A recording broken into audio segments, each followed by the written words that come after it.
Thor smashed onto cinema screens in 2011, with Kenneth Branagh crafting an entertaining superhero movie that combined comedy, action, and a spot of Shakespearean drama.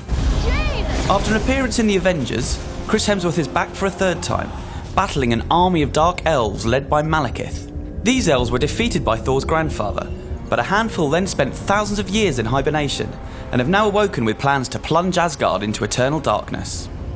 Malekith's plan revolves around harnessing the power of the ether, one of those mysterious, destructive forces that films like this need to further the plot, but never properly explain.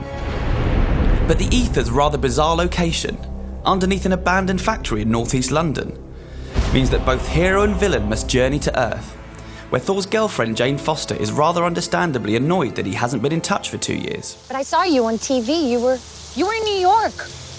The rest of the film concerns something called the Convergence, which is a cosmic event that sees the 9 realms aligning.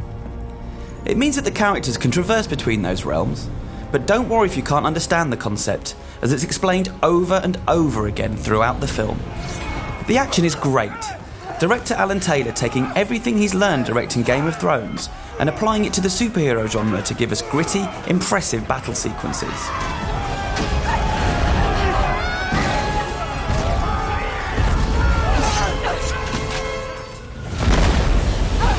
And there are laughs too. Kat Dennings, Stellan Skarsgård and Chris O'Dowd bring the funny, while Hemsworth's fish out of water shtick is still working 3 films in. But the storyline is uninvolving, feeling like it's been cobbled together from countless other superhero tropes. The romance is also dire, the relationship between Thor and Jane only serving to slow proceedings down. And the villain is terrible. Christopher Eccleston is buried under a mountain of makeup and rarely appears on screen, giving you little sense of what makes him tick. Thank great Odin's beard for Loki then, as the film becomes much more enjoyable whenever he's on screen. Tom Hiddleston gobbles up scenery with Machiavellian glee, and the scenes in which he and Thor join forces to wreak havoc are some of the movie's best. Ultimately though, the film fails to take the franchise to the next level.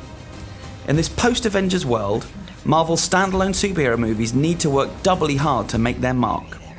Iron Man 3 did that by raising the stakes so that it genuinely seemed like it might be the end for Tony Stark.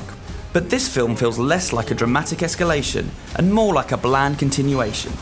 The action fantastic, but hampered by a weak storyline and an even weaker villain, and underlining the fact that this franchise needs Loki, and lots of him. For that reason, The Dark World never quite hits the highs of the first movie, and earns an IGN score of 6.8 out of 10. And for more news on Thor, keep it locked to IGN.